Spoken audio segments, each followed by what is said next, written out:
Good morning students. RPMS inter college के YouTube channel पर आप लोगों का स्वागत है। हम लोग आज इंग्लिश प्रोज के थर्ड लेसन द गंगा का स्टडी करेंगे। सर्वप्रथम द गंगा लेसन है द गंगा और उनके राइटर हैं पंडित जवाहरलाल नेहरू। सबसे पहले लिखा है about the author. Pandit Jawaharlal Nehru was born on 14th November 1889 at Allahabad. Pandit Jawaharlal Nehru का जन्म 14 नवंबर 1889 ईस्वी को इलाहाबाद में हुआ था। He was one of the foremost freedom fighter of India. He was one of the foremost freedom fighters of India. वो भारत के सर्वश्रेष्ठ स्वतंत्रता संग्राम सेनानी थे। इसलिए सेवरल टाइम्स, यहाँ पे एक वर्ड लिखा है सेवरल मीन्स होता है अनेक। Several times he was sent to jail, इसलिए वे अनेक बार जेल भेजे गए। Where he wrote his great books, जहाँ पर उन्होंने अपनी सर्वश्रेष्ठ किताबें लिखी। He was lovingly called by the children चाचा Nehru. He was called by the children lovingly, यानी प्रेम से बच्चों के द्वारा पुकारा जाता था उन्हें बच्चों के द्वारा प्रेम से पुकारा जाता था चाचा नेहरू कह करके। बच्चों के द्वारा प्रेम से उन्हें चाचा नेहरू कह करके पुकारा जाता था। आफ्टर इंडिपेंडेंस, स्वतंत्रता के बाद, He became the Prime Minister of India. वे भारत के प्रधानमंत्री बने in 1947, 1947 में। आफ्टर इंडिपेंडेंस, स्वतंत्रता के बाद, he became the Prime Minister of India in 1947, 1947 में वे भारत के प्रधानमंत्री बने and continued till his death in 1964. And continued, और प्रधानमंत्री पद पर ही रहे कब तक? टिल हिज डेथ, जब तक कि उनकी मृत्यु नहीं हो गई इन 1964, 1964 ईस्वी में। He was a great orator also. His speech and articles are so many. His best known books are glimpses of world history, the discovery of India, the discovery of the world and his autobiography. यहाँ पे लिखा गया है his best known books, उनकी प्रसिद्ध किताबें हैं glimpse of world history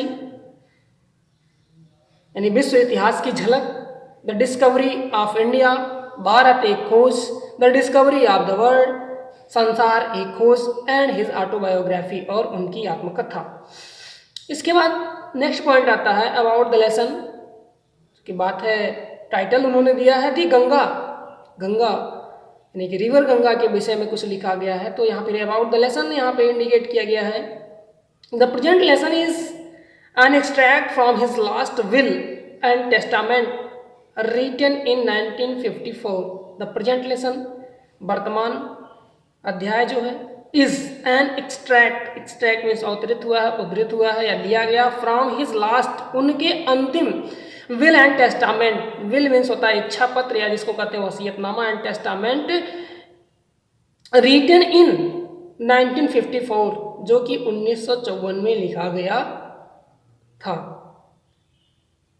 the present lesson is an extract, जो वर्तमान लेसन है टाइटल गंगा के अंतर्गत जो उद्धृत किया गया है, from his last will and testament written in 1954, उनके अंतिम टेस्टामेंट वसीयतनामा या इच्छा पत्र जो 1954 में लिखा गया, उसमें से लिया गया है या वहां से अवतरित किया गया है। इन the beginning of the lesson, अध्याय के प्रारंभ में, he expresses his gratitude for the love and affection of all classes of Indian people.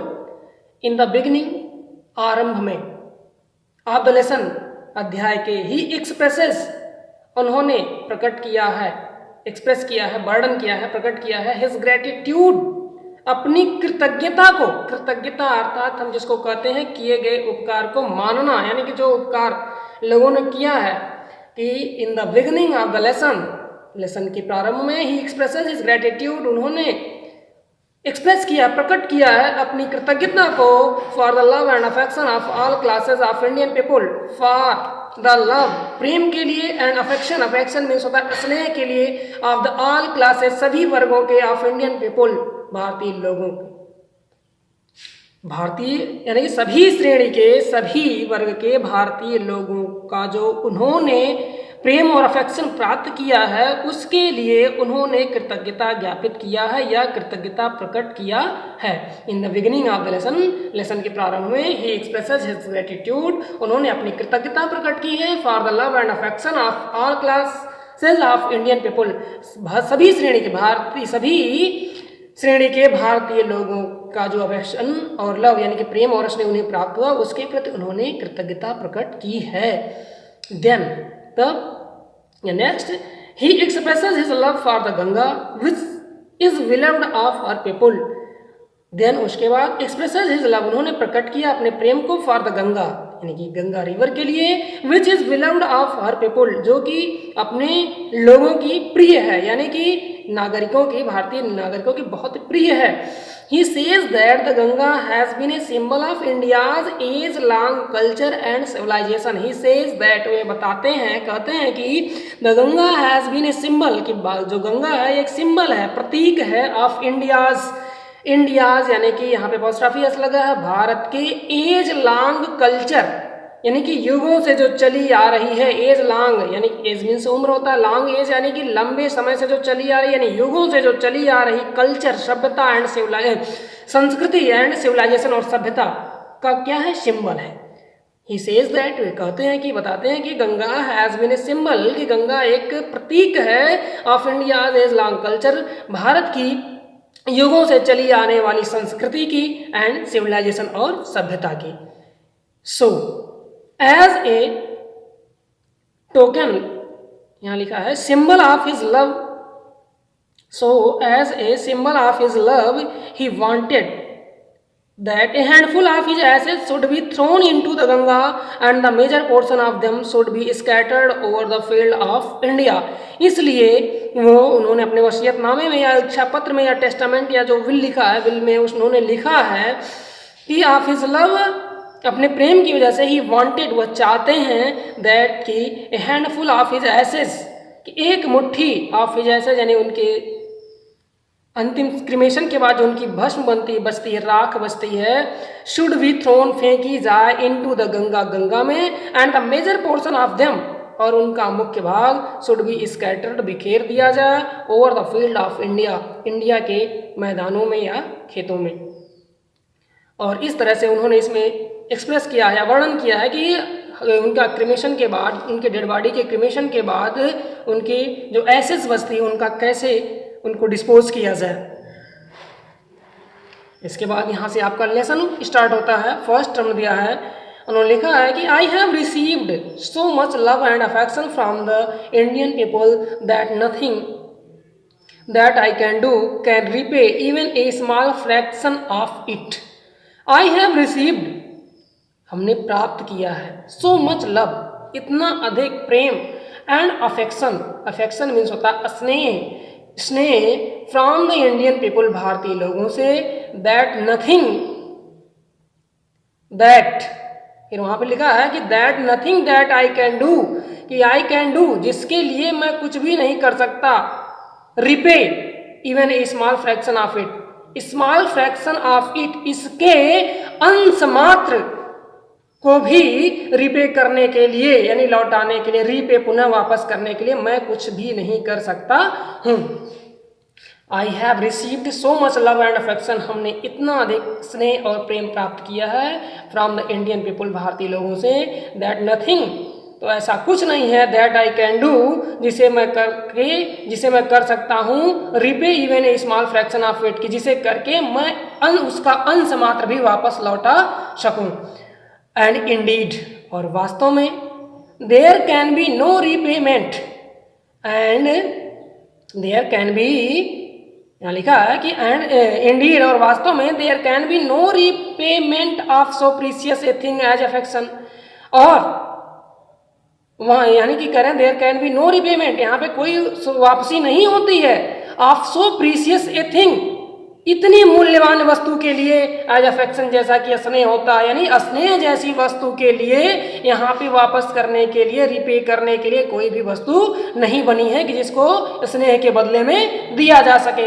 And indeed, और वास्तव में there can be no repayment, यहाँ पे कोई वापसी नहीं होती है। या सो प्रीसियस ए थिंग, इतनी मूल्यवान वस्तु के लिए एज अफेक्शन, जैसा कि स्नेह, अर्थात अफेक्शन जैसी, स्नेह जैसी वस्तु के लिए कोई दूसरी वस्तु नहीं बनी है कि जिसको उसके बदले दे करके वापसी की जा सके। मेनी हैव बीन एडमायर्ड, उन्होंने कहा बहुत से लोगों ने क्या किया, एडमायर किया, प्रशंसा किया। सम हैव बीन रिवर्ड, कुछ लोगों ने पुरस्कृत किया। But the affection of all classes, लेकिन affection of all classes, but the affection of all classes of the Indian people has come to me in such abundant measure that I have been overwhelmed by it. Many have been admired, बहुत लोगों ने प्रशंसा की। Some have been rewarded, यानी कहाँ कहीं कुछ लोगों से पुरस्कार भी मिला।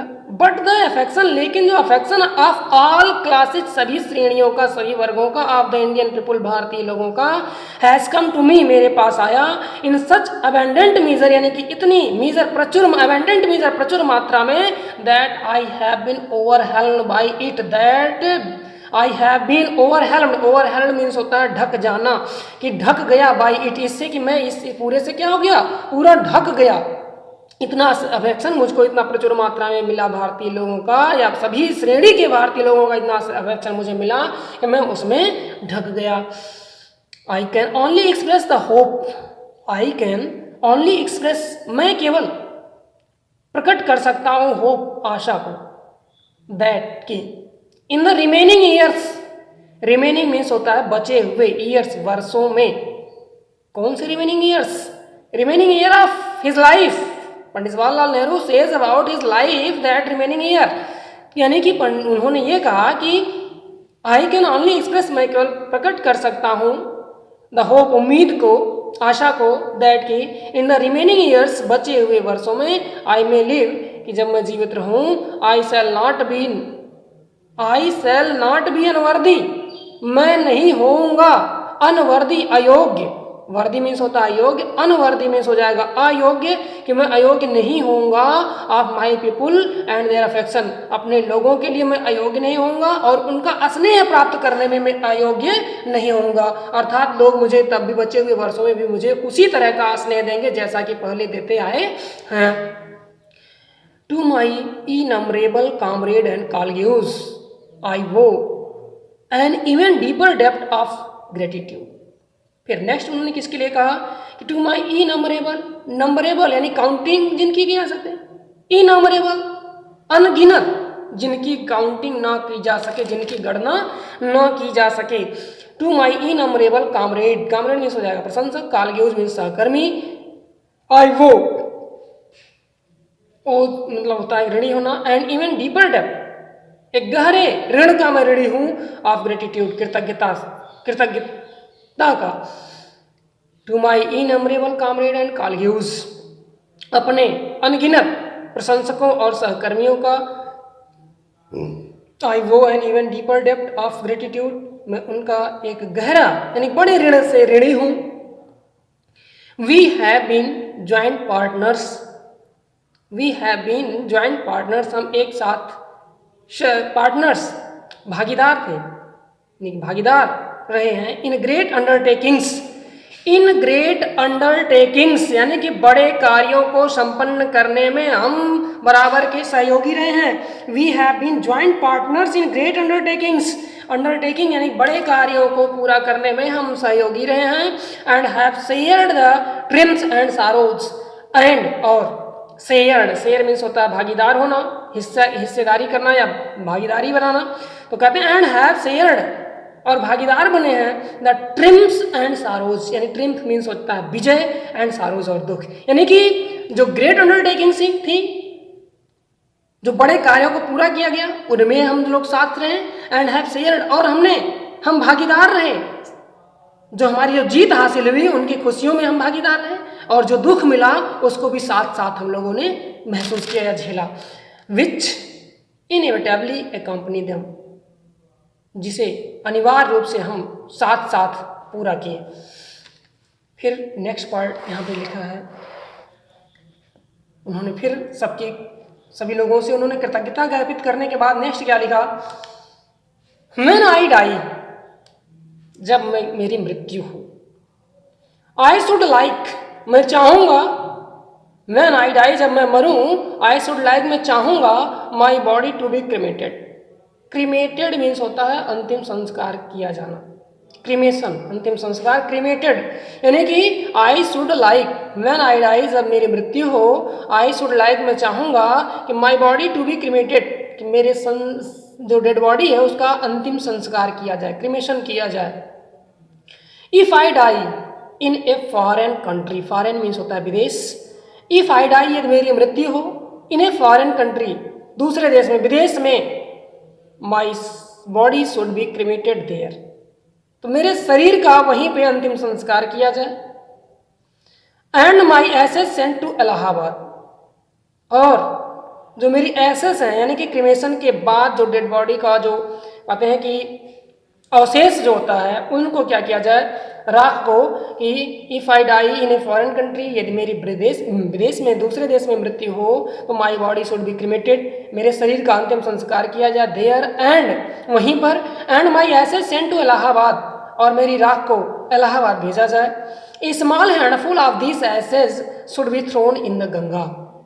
फिर उन्होंने कहा कि स्मॉल हैंडफुल, एक छोटी मुट्ठी भर, हैंडफुल मुट्ठी भर ऑफ दीज एसेज, उन राखों में से मुट्ठी भर राख, शुड बी थ्रोन, फेंक दी जाए, इन द गंगा, गंगा में, and the major portion of them, और उनका जो मुख्य भाग यानी कि जो और भाग है, डिस्पोज्ड, इनको नष्ट किया जाए, ऑफ इन द मैनर, इन तरीके से, मैनर में इस तरीके से, इंडिकेटेड बिलो, इंडिकेटेड निर्देशित किया गया है, नीचे जिन तरीकों से निर्देशित किया गया है, बचे हुए यानी एसेज का उस भाग को उस प्रकार डिस्पोज किया जाए। No part of these ashes should be retained और प्रिजर्व्ड। उन्होंने क्या कहा फिर कि no part of these ashes यानी कि इन राखों का कोई भाग शुड बी रिटेन्ड और प्रिजर्व्ड, कि उनको कहीं भी सुरक्षित रखा ना जाए। एट फर्स्ट उन्होंने कहा, एक बार देखेंगे, व्हेन आई डाई, जब मेरी मृत्यु हो, I should like my body to be cremated, मैं चाहूँगा कि मेरे शरीर का अंतिम संस्कार किया जाए। If I die in a foreign country, यदि मेरी विदेश में मृत्यु हो, my body should be cremated there, मेरे शरीर को वहीं पर संस्कार किया जाए। देयर एंड माई एसेज, और मेरी राख को सेंड टू इलाहाबाद, इलाहाबाद भेजा जाए। A small handful of this essays, और एक छोटी मुट्ठी भर इन राखों में से शुड बी थ्रोन, फेंका जाए, इन द गंगा, गंगा में, and a major portion of them, और उनका जो मुख्य भाग है, बचा हुआ भाग, डिस्पोज्ड, नष्ट किया जाए, ऑफ इन द मैनर, इन तरीकों से, इंडिकेटेड बिलो, जिन्हें नीचे लिखा गया है, निर्देशित किया गया है। No part of these ashes, इन एसेज का कोई भी भाग शुड बी रिटेन्ड और प्रिजर्व्ड, ना यानी कि उनको बचाया ना जाए या सुरक्षित रखा ना जाए।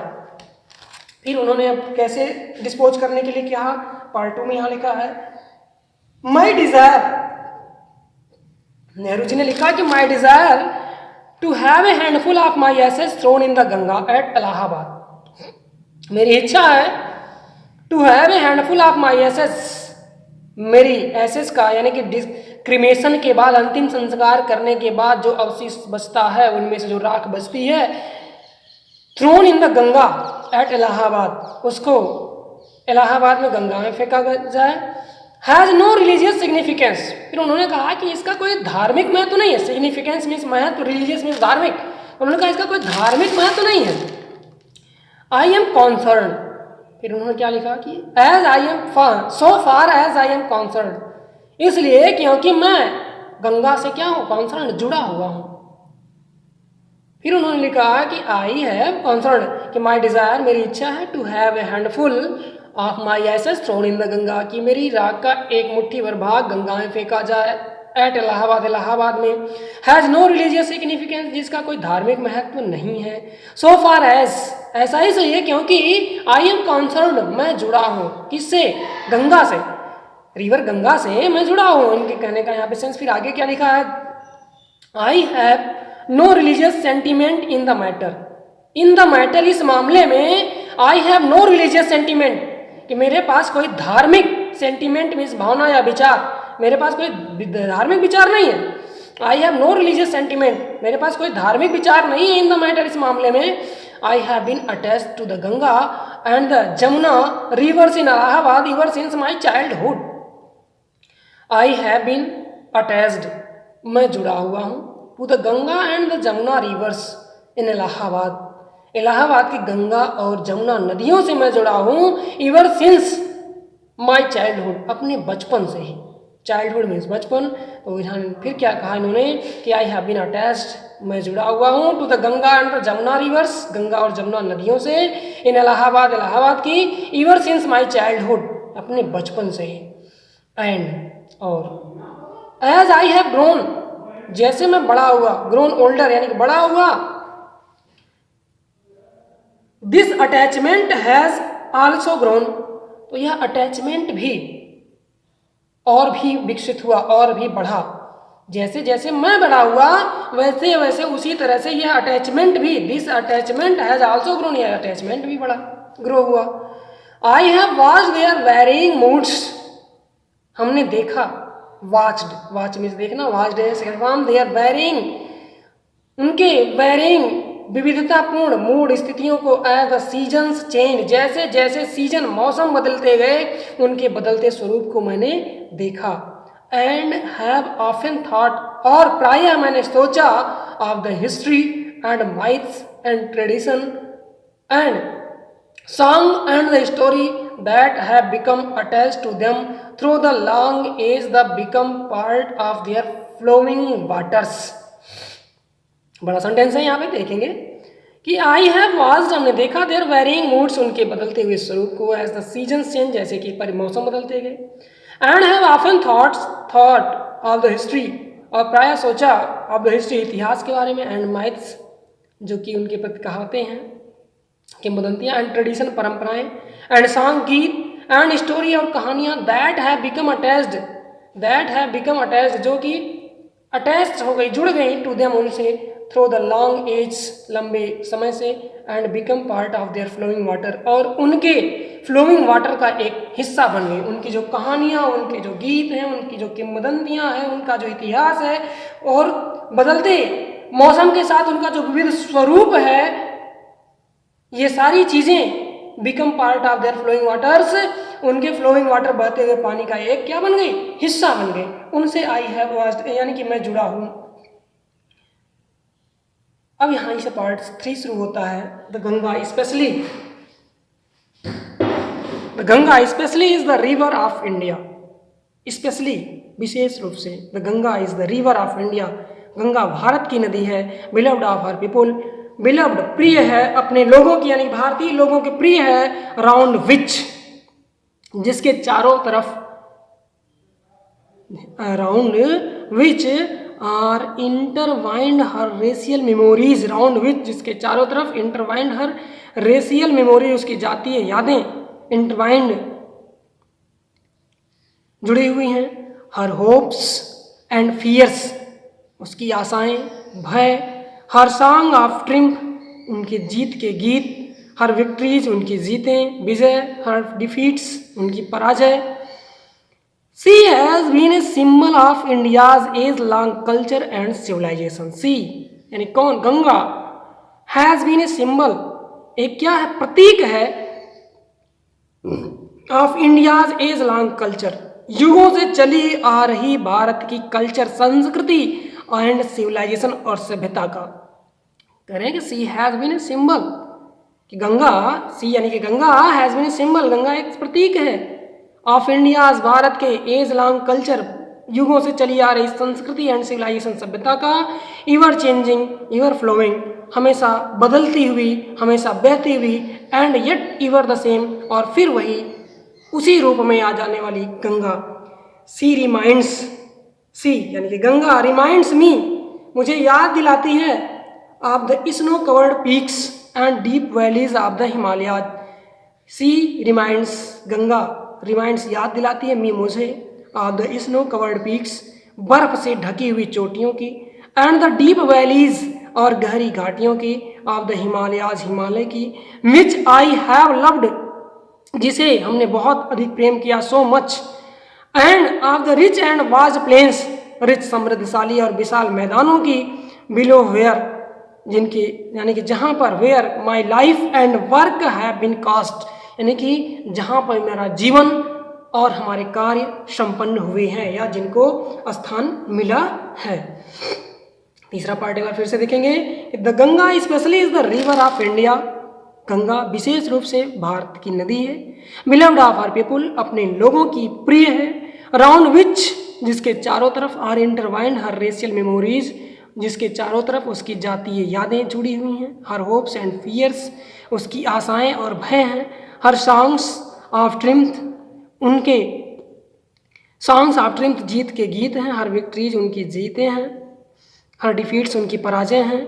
सी has been a symbol of India's age long culture and civilisation, Ganga एक सिंबल है, प्रतीक है इंडिया के एज लॉन्ग कल्चर, यानी कि युगों से चली आ रही सभ्यता और सिविलाइजेशन, संस्कृति, कल्चर एंड सिविलाइजेशन, कल्चर में संस्कृति, सिविलाइजेशन में सभ्यता, कि age long culture and civilization, युगों से चली आ रही सभ्यता और संस्कृति का।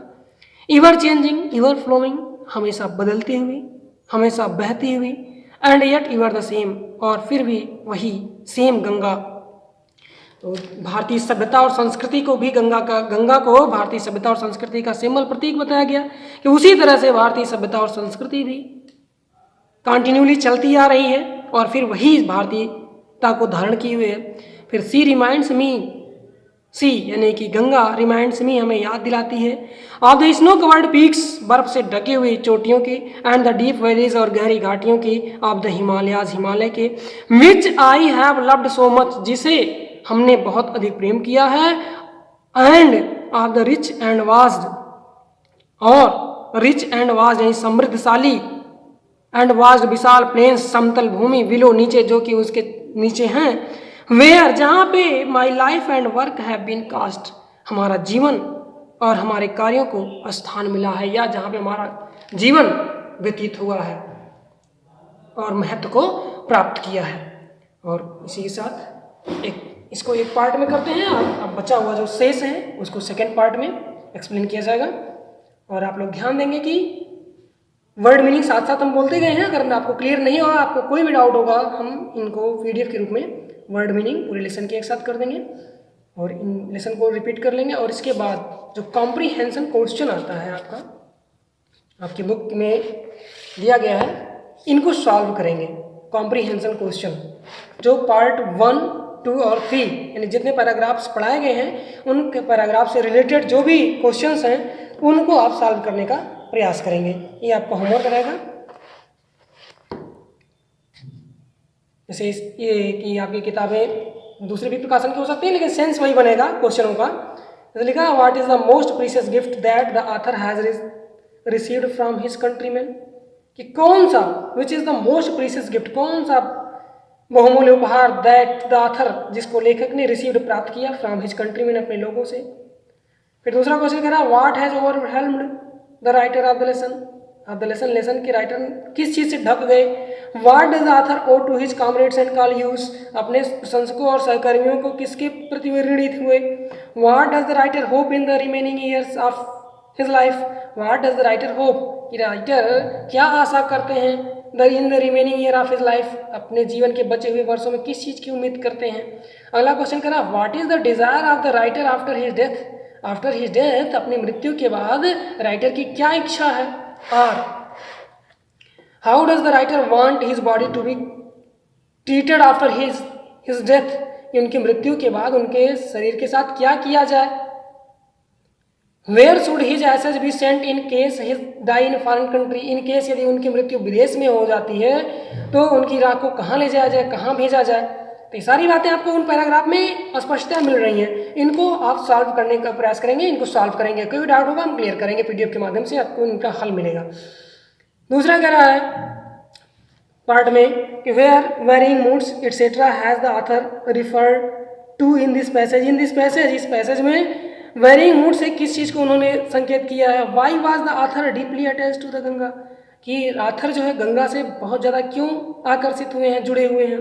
तीसरा कह रहा है, why did Nehru want a handful of his ashes immersed in the Ganga at Allahabad, कि एक मुट्ठी राख को गंगा में फेंका जाए, क्यों? पार्ट 3 का क्वेश्चन करा, why is the author reminded of the snow covered mountain of on seeing the river Ganga, on seeing the river Ganga, river Ganga को देख करके ऑथर क्यों स्नो कवर्ड पर्वत को याद दिला रहे हैं?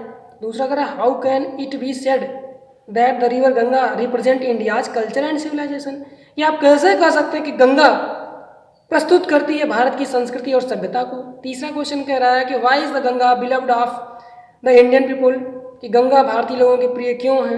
What does the Ganga symbolise, Ganga किसका प्रतीक है? What does the Ganga remind Pandit Nehru of, Ganga Pandit, what does the Ganga remind, Ganga क्या याद दिलाती है पंडित नेहरू को? विच words in the passage mean victory, और दूसरा शब्द दिया है मिक्स्ड इंटीमेटली। अब इन 3 पार्ट के क्वेश्चंस को आप सॉल्व करेंगे और सॉल्व करने के बाद फिर जो बचा हुआ पार्ट है उसको हम अगली वीडियो में आपको देंगे, और वर्ड मीनिंग हम साथ साथ पैराग्राफ के साथ साथ उसको कंफर्म करते जा रहे हैं। अगर डाउट है तो हम PDF के माध्यम से पूरी वर्ड मीनिंग आपको नोट कर देंगे। इसी के साथ ये वीडियो समाप्त होती है। धन्यवाद।